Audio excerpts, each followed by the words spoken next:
Well, it has been an absolute while since you've tuned in with Suburban Danny, hasn't it? A lot has happened. I started streaming on Twitch. I have been playing Fortnite for the past 100 days, and it has been probably the worst time in my life. I finally started watching Breaking Bad. I'm currently on season 4, I think. And don't expect me to make any video about it because whatever I'm gonna say has already been said before, so yeah. But that's not what we're here for today. We're here for Garden Warfare 3, baby. You already know. I don't know if I've talked about it before, but Garden Warfare 2, Plants vs. Zombies, of course, is one of my favorite games of all time. And just the Garden Warfare series in general is a marvelous concept that Garden Warfare 2 expanded on and made amazing. And then Battle for Neighborville killed, and that's why we will never have another FPS or a PVZ shooter at the for that fact at all. So that sucks. But if we were to have a Plants vs. Zombies Garden Warfare 3, this is what I would want. Let's get straight into it, alright? Number 1, the characters. Now, a lot of you are probably going to be like, why do we need new characters? And I 100% agree. Because it's a perfect roster. We have 10 and 10. There's no need for this, but for the sake of the video and for the sake of these marvelous drawings, seeing the world, I need to make some new characters. And those characters are pretty darn cool, if you ask me. Let's start off with the plant side. We got Chili Pepper.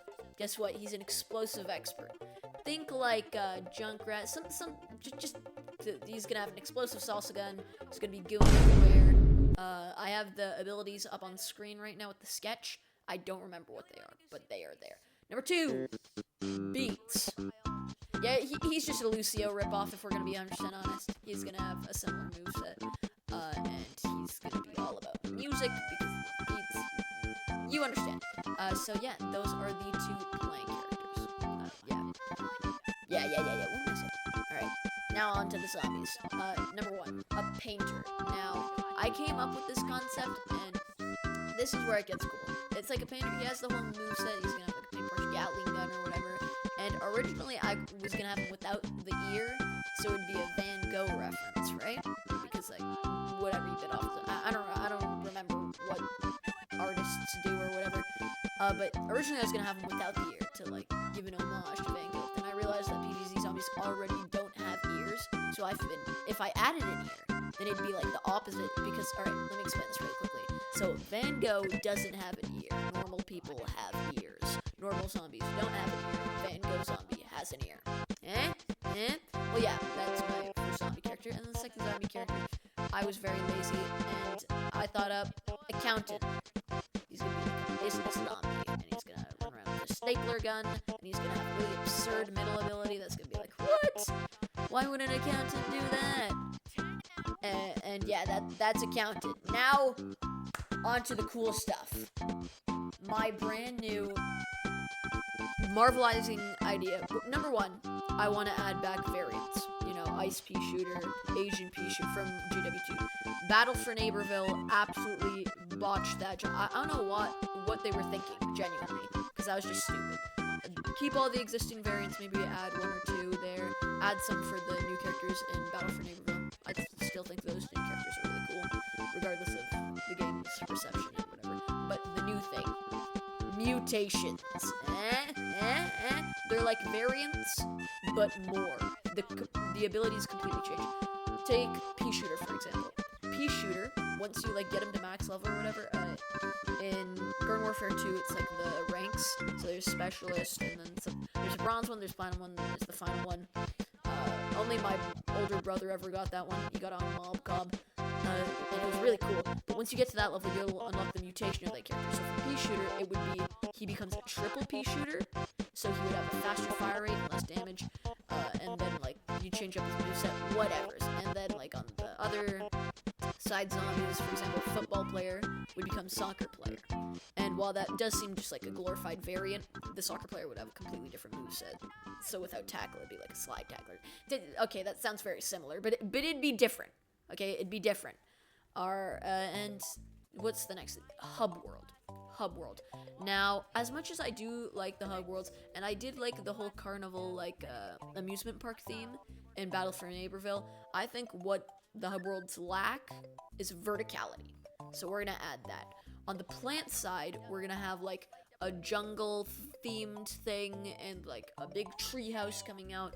And then on the zombie side, we're gonna have skyscrapers, big city, like, modern, like, capitalism is ruining the world type feel. You know what I mean? And then that'd be the dichotomy, and it intersect in the middle. Now, on the north part of the north part of the map, where there's usually, like, the town hall or whatever, that would be like a mountainous, like, ice age type place. And on the south part, it'd be a beach now. So, like, yeah, you get it.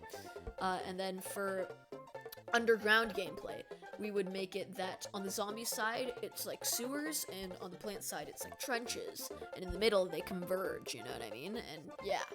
I know. What's next? Collectibles.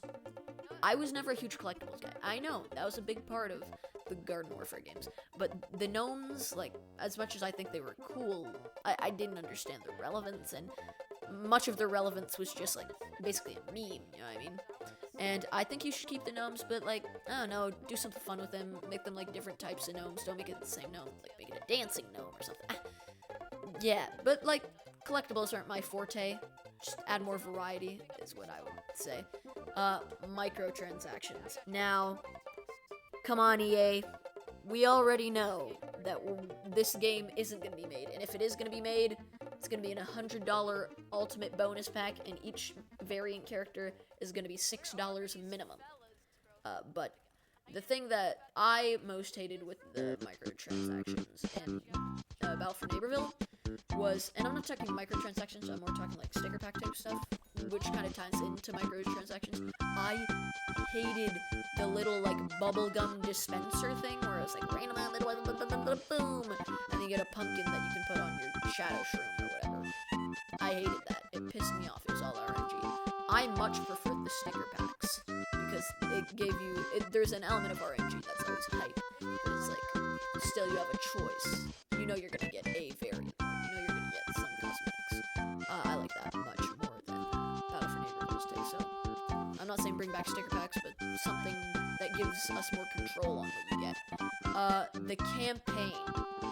Now, the campaign, I don't think was ever the focal point of Plants vs. Zombies Garden Warfare, but it is a big part of it. And I would say that, you know, keep it the way it is, but once you do both sides' campaigns, Dr. Zomboss's and Dave's, there should be a point where, like, there's a deciding factor. Like, you have to choose who wins the war, Plants or Zombies, and then you would unlock, like, that character. Like, oh, I'm choosing Plants to win the war, and then you'd unlock Dave as a Plant character, Zombies or whatever. And, like, New Game Plus would allow you to unlock both. Whatever. I just want the plots to converge in some way, and I think that would be a good way to do it. And finally, no matter what you do, EA, keep split screen. I just voice cracked. That's how upset I am, okay?